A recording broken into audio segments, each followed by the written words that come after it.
Bonjour à tous, j'espère que vous allez bien. Le thème d'aujourd'hui, c'est la naissance d'un sauveur, Jésus-Christ. Lisons la parole de Dieu, Luc 2, à partir du verset 1. À cette époque-là, parut un édit de l'empereur Auguste qui ordonnait le recensement de tout l'empire. Ce premier recensement eut lieu pendant que Quirinius était gouverneur de Syrie. Tous allaient se faire inscrire chacun dans sa ville d'origine. Joseph aussi monta de la Galilée, de la ville de Nazareth, pour se rendre en Judée dans la ville de David, appelée Bethléem, parce qu'il était de la famille et de la lignée de David. Il y alla pour se faire inscrire, avec sa femme Marie qui était enceinte. Pendant qu'ils étaient là, le moment où Marie devait accoucher arriva. Et elle mit au monde son fils premier-né. Elle l'enveloppa de l'ange et le coucha dans une mangeoire parce qu'il n'y avait pas de place pour eux dans la salle des hôtes. Il y avait dans la même région des bergers qui passaient la nuit dans les champs pour y garder leurs troupeaux. Un ange du Seigneur leur apparut, et la gloire du Seigneur resplendit autour d'eux. Ils furent saisis d'une grande frayeur, mais l'ange leur dit : « N'ayez pas peur, car je vous annonce une bonne nouvelle qui sera une source de grande joie pour tout le peuple. Aujourd'hui, dans la ville de David, il vous est né un sauveur qui est le Messie, le Seigneur. Voici à quel signe vous le reconnaîtrez. Vous trouverez un nouveau-né enveloppé de l'ange et couché dans une mangeoire. » Et tout à coup, une foule d'anges de l'armée céleste se joignit à l'ange. Ils adressaient des louanges à Dieu et disaient : « Gloire à Dieu dans les lieux très hauts, paix sur la terre et bienveillance parmi les hommes. » Lorsque les anges les eurent quittés pour retourner au ciel, les bergers se dirent les uns aux autres : « Allons jusqu'à Bethléem pour voir ce qui est arrivé. Ce que le Seigneur nous a fait connaître. » Ils se dépêchèrent d'y aller et ils trouvèrent Marie et Joseph, ainsi que le nouveau-né couché dans la mangeoire. Après l'avoir vu, ils racontèrent ce qui leur avait été dit au sujet de ce petit enfant. Tous ceux qui entendirent les bergers furent étonnés de ce qu'il leur disait. Marie gardait le souvenir de tout cela et le méditait dans son cœur. Puis les bergers repartirent en célébrant la gloire de Dieu et en lui adressant des louanges à cause de tout ce qu'ils avaient entendu et vu et qui était conforme à ce qui leur avait été annoncé. Amen. Alors oui, dans la Bible n'est mentionné nulle part la date de naissance de Jésus, mais par symbole, par symbolique, nous remémorons la naissance de Jésus ce 25 décembre. Mais pourquoi ce n'est pas mentionné dans la Bible ? Parce que ce n'était pas nécessaire de le mentionner. Ce n'était pas important. Le plus important, c'est la façon dont il est né et surtout pourquoi il était né. Pourquoi et quel était son but sur la terre lors de sa naissance ? Eh bien, il devait apporter la délivrance. La délivrance de quoi ? Du péché. La délivrance de chaque être humain, de leur délivrer du péché. Pour tout le monde, pour tout le peuple, pour toute l'humanité. Et on l'appelait le Messie. Le Messie, ou on pouvait dire aussi oint de Dieu, parce qu'il était oint de Dieu. En grec, Christos. Et cela a été prophétisé dans Ésaïe, dans l'Ancien Testament, des promesses des prophètes qui avaient reçu de la part de Dieu qu'il devait naître un Messie, un sauveur. Oui, parce lorsqu'il est né, il devait être un sauveur. Alors, lorsque le 25 décembre approche, nous imaginons encore que Jésus est encore petit. On le sort dans une crèche, on le met dans une crèche à ces moments de fête. Et lorsque les fêtes sont terminées, on range le petit Jésus dans un placard. Tu crois que Jésus se résume à cela ? Eh bien, tu te trompes.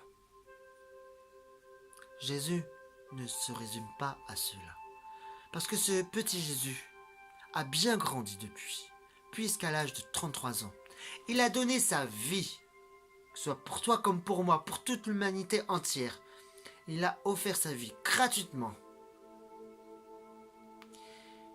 Et t'as pris tes péchés à la croix. Son sang a été versé, coulé pour toi, pour se réconcilier avec toi, pour faire la paix avec toi, par son amour, parce qu'il y a un amour grandiose. Oui, un amour incomparable aux amours, à celui de l'être humain. Et un amour qui ne déçoit jamais. Alors, lorsque on accepte bien des cadeaux, nous acceptons des cadeaux sans même savoir ce qu'il y a à l'intérieur.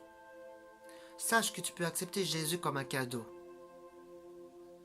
Mais sache que tu ne seras jamais déçu, parce que parfois, dans les cadeaux, on est peut-être parfois déçu.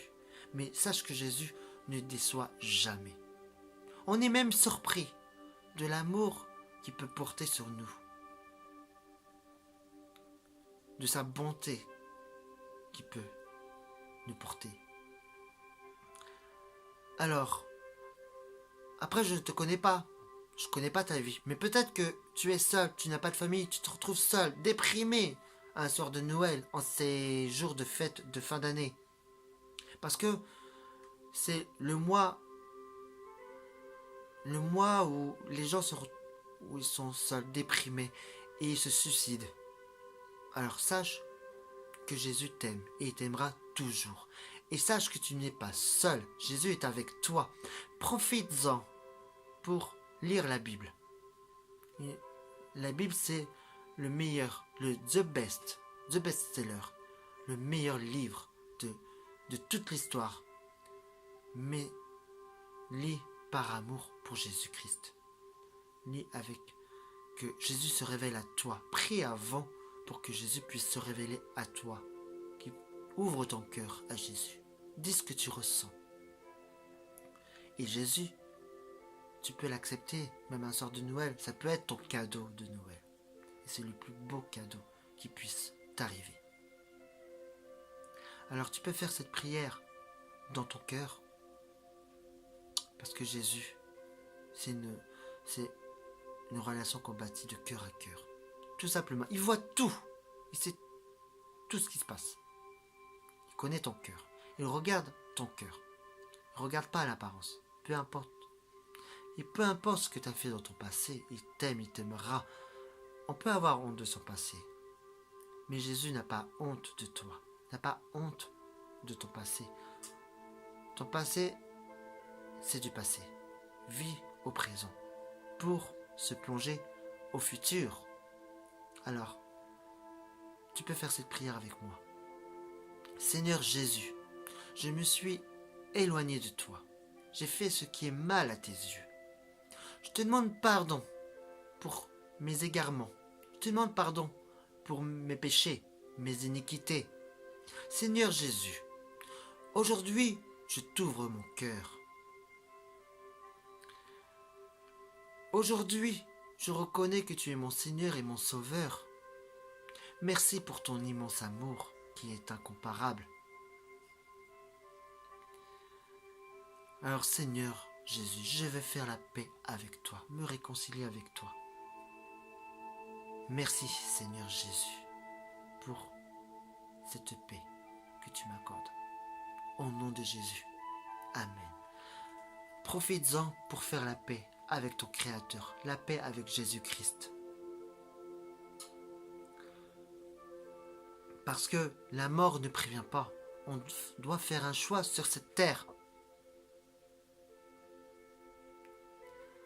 Alors, surtout, passez d'excellentes fêtes de fin d'année, un très bon Noël. Et Jésus vous aime énormément. Il ne vous laissera jamais tomber. Et sachez que vous n'êtes pas seul. Jésus est là, avec vous. Et tous les jours jusqu'à la fin du monde. C'est une promesse certaine. Alors passez d'excellentes fêtes de fin d'année, un très bon Noël. Et je vous remercie aussi, frères et sœurs, pour vos encouragements. Que toute la gloire revienne à Jésus-Christ. Soyez bénis. À très bientôt.